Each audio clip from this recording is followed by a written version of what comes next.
Hello, welcome back to the Cricket Nerds podcast. I am James.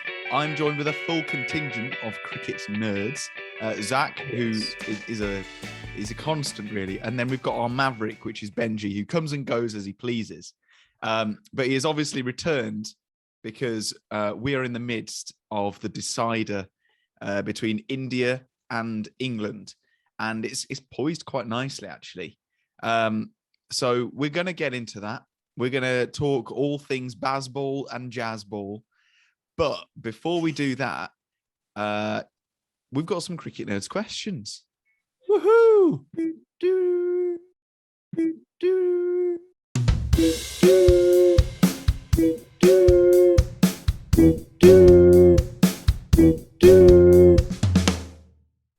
So our first Cricket Nerds question is obviously from our most loyal questioner, PD. I think they might actually all be from PD. So, thank you very much. Please send in your Cricket Nerds questions.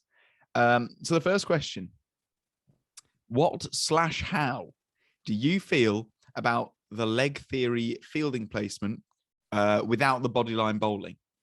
As a bowler, PD says, I think it's an amazing strategy if I can deliver 4 good length in-swing or in-seam deliveries and 2 short balls aimed at the waist and rib cage without any intentions of hurting the batsman.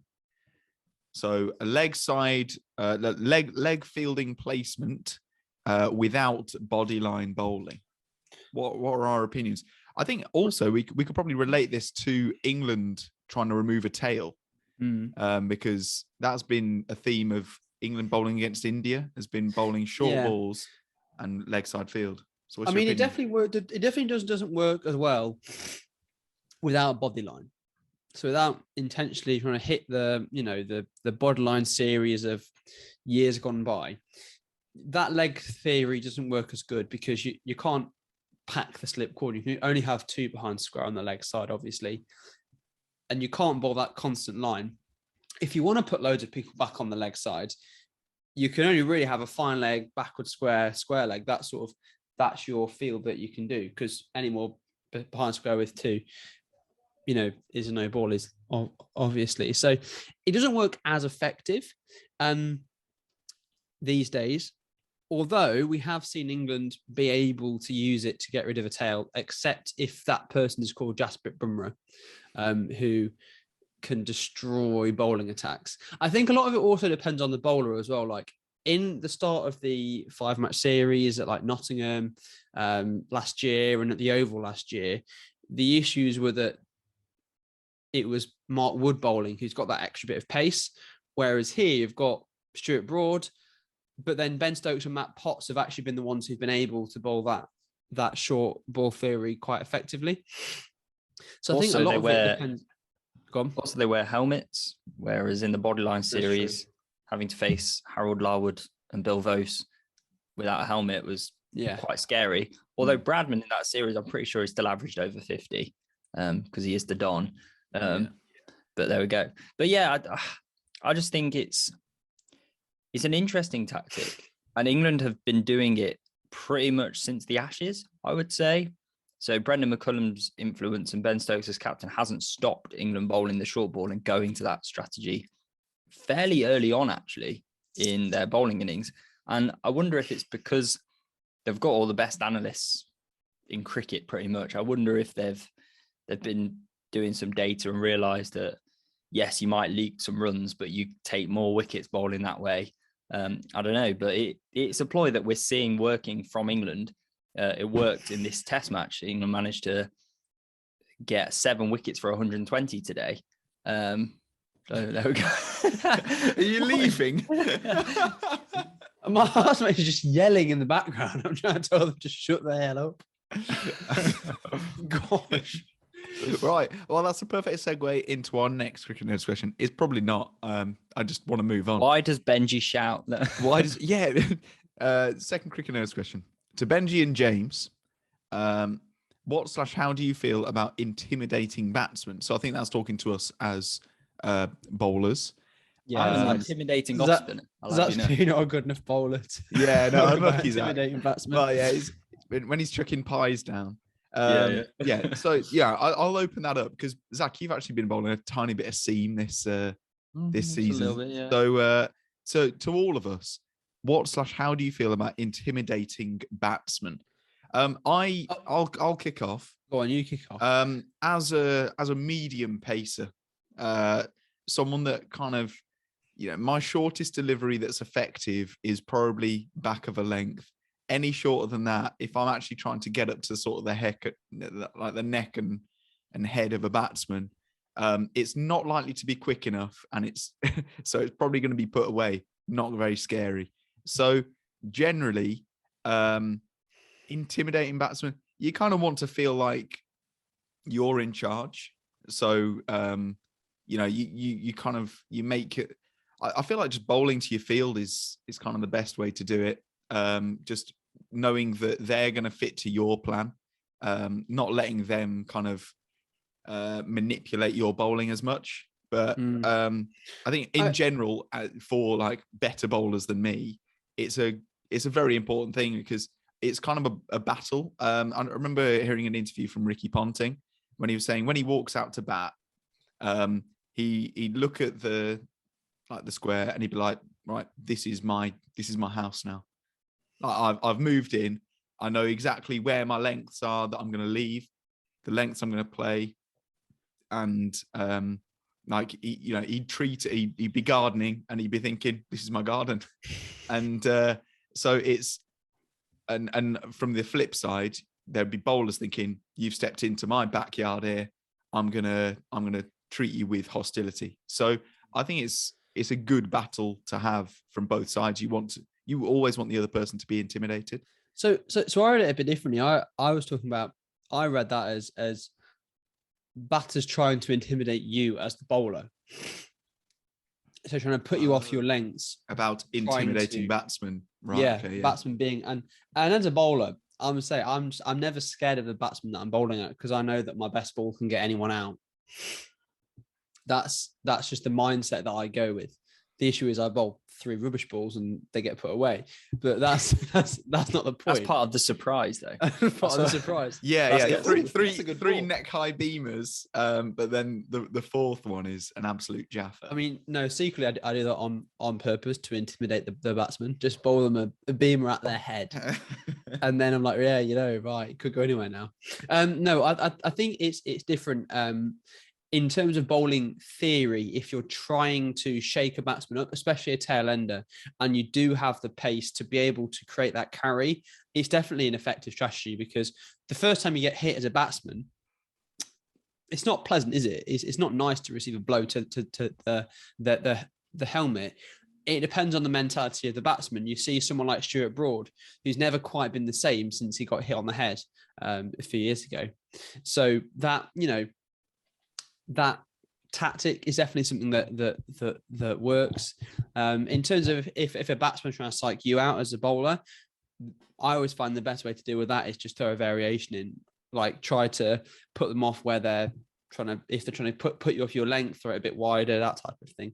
I mean, Zach, there was also a question to you saying what do you feel about bowlers deliberately missing the stumps and aiming at your body? How do you plan your game? So do you ever feel like people try to hit you as a batsman? Well, the level of cricket I'm playing, you rarely face any short balls. And when you do, they're usually not dangerous ones because they just stick in the pitch and kind of just pop up. So you've got time to play it. I understand the strategy. There are 2 ways to play it. Either you go for it and you attack it, or you try and leave it. And my method of playing, I always attack the short ball, which can get you out. That's the risk of attacking the short ball, but that's always what I do. If someone balls a short ball, I automatically try and cut or pull it. I don't try and leave it. I don't try and duck out the way.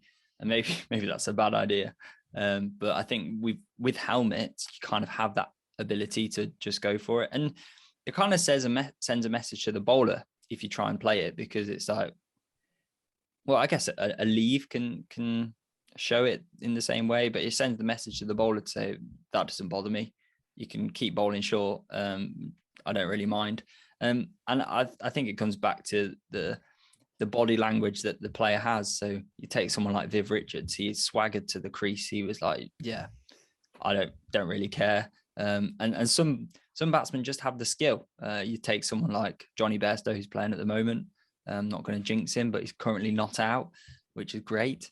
And I don't know, someone like Joss Butler, I guess, as well, who, it doesn't matter who the bowler is on their day, they can just absolutely slaughter any bowler, no matter what length they're bowling. So yeah.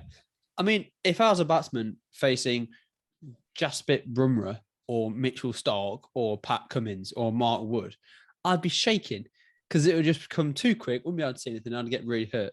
So, there's a level, isn't there? The higher level you go, the more, you put yourself at risk. As village cricketers, those are our answers. Oh, yeah. We have one final Cricket Nerds question. Is it PD again? Great questions. Of course, PD. it's PD. Because great questions, PD. He's our favorite subscriber right now. So if you want to be within a chance of being our favorite subscriber, please leave a Cricket Nerds question. But this is the final one. He says, and I think this might be in relation to sort of Owen Morgan, potentially before the announcement that he retired came out. He said, would you keep a deadweight bad bowler / batsman as your captain, who is a master tactician, great manager, and an influential figure? So Owen Morgan. Basically Owen Morgan. So Mahendra Singh Dhoni. Yeah, so someone that's doing absolutely nothing as a player, but they're still a master tactician, very, very good leader and everything like that. I would say, and again, I think we should speak as village cricketers, as complete low-level standards, and say if they can field, then probably, because generally fielding makes a big difference. So if they're completely useless in all aspects of cricket, then no. But actually, if they are very, very good tactically and they will know how to get people out, that'll make a huge difference in a game. And it'll mean that you'll win more games than you lose, I think. As you get higher in the levels, potentially not, particularly with white ball, because I'd say while there are definitely tactics and stuff, a lot of them, like in a T20, you could probably lay out your entire plans before the match and just stick to them the whole way. So that's my answer. Go on, Zach. It's an interesting balance, because if you take the 1981 Ashes, where Botham was amazing, we're looking back in time, but the reason I'm going back to then is because at that time England had Mike Brearley as their captain, who was one of the best tacticians the game's seen, and yet he couldn't really bat and he didn't bowl. He could bat, but not at the test level. And Ian Botham, he had the captaincy, lost a few tests, didn't play very well, and then it went over to Mike Brearley. He brought the best out of all of his players, and Botham was relieved of the captaincy and ended up winning the Ashes for England. And it went down as Botham's Ashes. And that was essentially Mike Brearley was the brains behind it. Whereas now we see so much more, especially in the international game, so much more backroom staff. The coach has a lot more of an impact. The captains don't have to be the front runner of the team always. And so, I just think that it's not as used anymore in terms of having a captain who can't bat a ball. You want everyone who can bat and bowl in the team, don't you? Exactly. You don't want someone missing out. It's definitely changed, hasn't it? Because previously the captain was the coach. Well, there might have been like one coach, but the captain was the chairman of selectors. The captain, picked the team, coached the team, thought up all the tactics. Whereas, as you say now, there's a specialist spin bowling coach, a specialist wicket keeping coach, there's a specialist this, that, specialist stats person, specialist everything. So the fact that science has come far more into the game, it means that you don't need, as you say, I mean, a little bit of inspired captaincy can be great, like Ben Stokes executing a plan that they've thought about, or making a change. Or we saw occasionally in the IPL some things that Kane Williamson did with his field placements. It was really good. So there's definitely value in it, but I think you have to think about the balance between between having a dead weight player and the value they actually bring in runs. Brilliant. So thank you very much for Cricket Nerds questions. Please send in more. Now we're moving on to talking about this test match that is currently going on. And it's all still very exciting. Like I'm sure all three of us right now have probably got like Cricinfo open at least, or the actual test on a stream, just seeing what's going on. At the time of recording, and this is incredibly accurate, England are currently chasing, and they currently require another 148 runs. They're currently 230 for 3. It's Root and Bairstow in, and they're making quite light work of what should have been a terrifying chase. Looking at, what was it, almost 400 that they were chasing, and it hasn't been plain sailing at all. Some outstanding bowling from India, but overall we've got to this far into the test match, and I'd say England are looking very strong. Now, we haven't actually covered any of this test match in terms of like day by day, so we've missed a whole lot. Like this is the 4th innings now, so I think we almost need to set our minds back a bit and just pick out some of the key sort of aspects of this match. So like Bumrah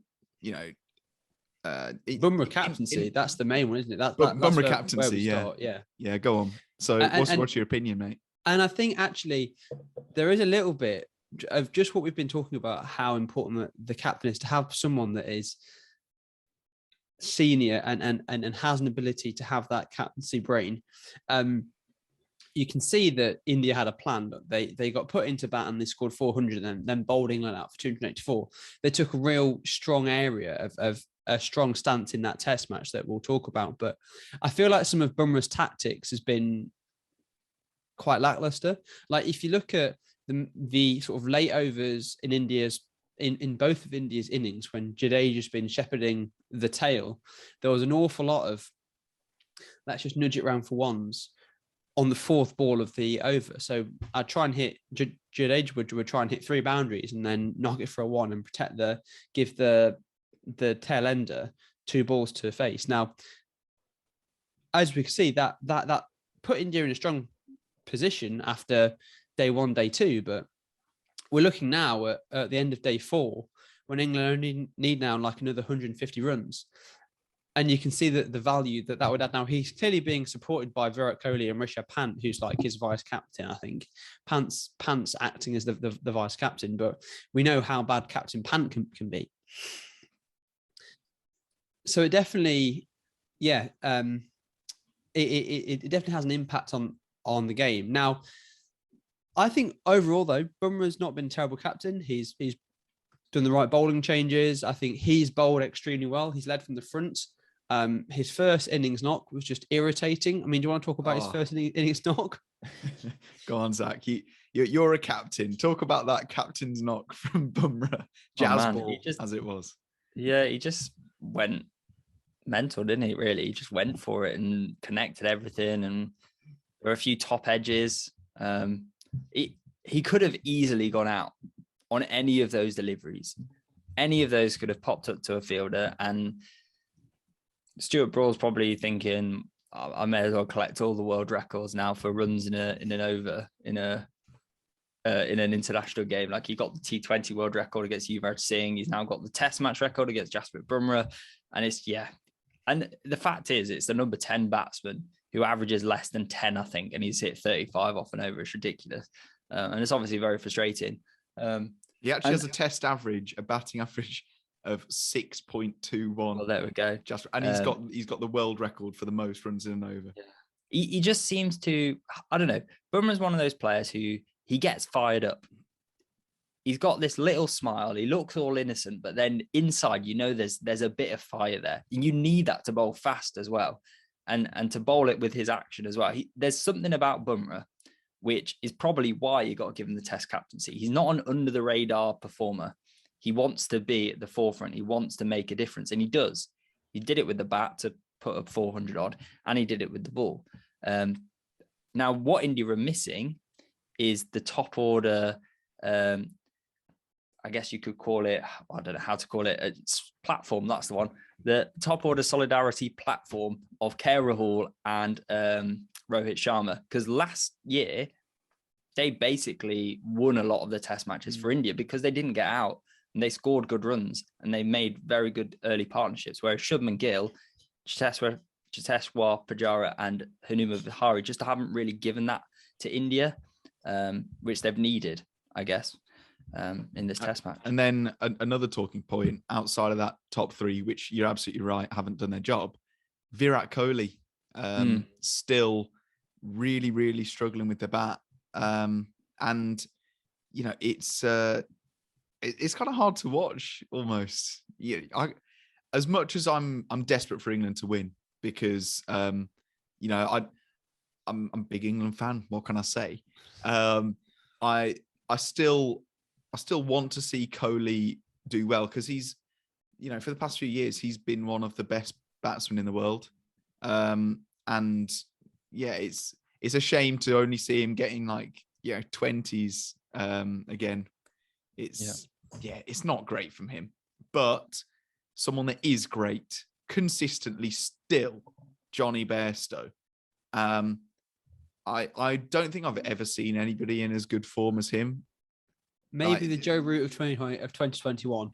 Yeah, like just hitting runs for fun. I think how many test matches are on the bounce that he's hit centuries now? It's getting ridiculous. So Bairstow's tied the record now for the most centuries in a calendar year with 5, which incidentally Root also tied last year with 5 in 2021. And there's this innings. And there's still 3 test matches against South Africa before we go to a Pakistan tour in the winter for Bairstow to rack up. And I've never seen, as you say, someone in such good form.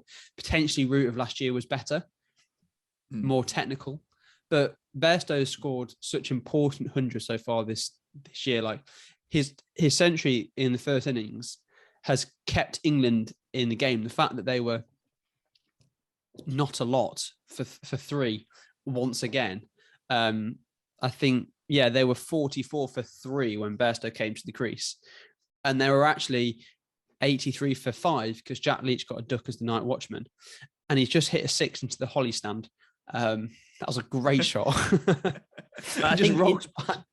England have changed the mindset in terms of chasing because they lost 3 wickets in a very short space of time. They were 107 for no wicket. Looked like they were making, like, Crawley and Lees looked awesome. They didn't look like getting out, playing some really good shots. Then Crawley leaves one and then that's it. We capitulate, 3 wickets and it's like, oh, here we go again. But it's not, because we've got a different mindset. We used to get into that situation and then lose the rest of the wickets for 34 runs. But because we've got this mindset that we can chase anything, it kind of, that idea that we're going to win it kind of settles people down. And I think also the speed at which England are chasing down these runs is really important. The attacking mindset is really important because in the 4th innings of a test match, the spinner, when the batsman's trying to defend it, the extra spin takes the edge. And when you're attacking the spinner, you take all that into consideration. You take into consideration playing the ball before it spins. And then likewise with the fast bowlers, it's more likely to keep low or something. But if your mindset is to score, then that's the best way of dealing with it. If your mindset is to defend, then that extra bit of bounce or lack of bounce can do you. And I think that's a real strong point for England, is that they're going after these chases and they're so confident in it that they're eliminating that defensive mindset, which gets you out in the 4th innings. I think one thing that I think they potentially missed the mark on India is how they've used the spinner of Jadeja. Whereas with England, we saw at the Headingley Test match for Jack Leach, he was a frontline key part of the attack and he was there to take wickets.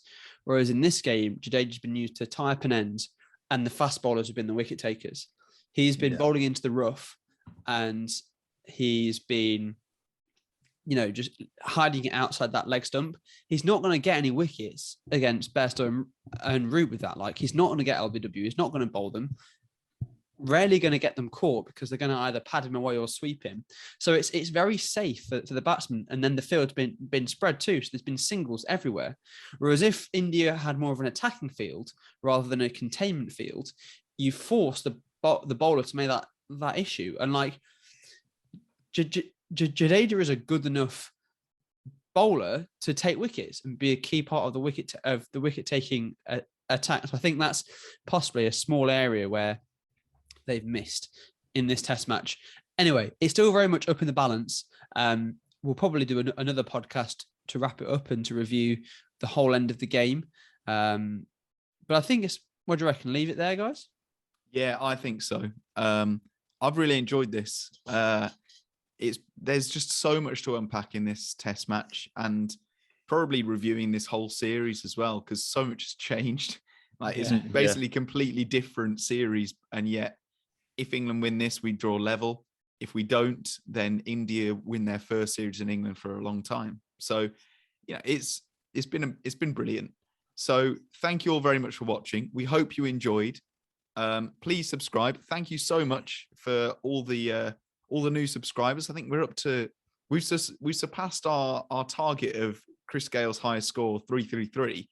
We're now at 335 subscribers, 335. So please subscribe, tell your friends, tell your grandma. Don't forget to like, and you can also listen to our podcast. We are on Spotify, Google Podcasts, Apple Podcasts, all of that good stuff.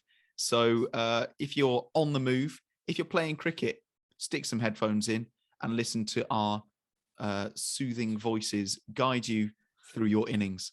Also comment. Yes. The number of comments this video gets is how many wickets you will take this season. And the number of likes this video gets is your batting average for this season. So let that be motivation for you. Great. Yeah. And the number of subscribers will be the amount of runs that you get for the year. So you really need to tell your friends. Let's get it up to 1,000. Imagine have a good season. There's like 335 people all get 335 runs in a season. That's going to be weird. It'll be very good. So yeah, thank you very much for watching. We'll see you guys later.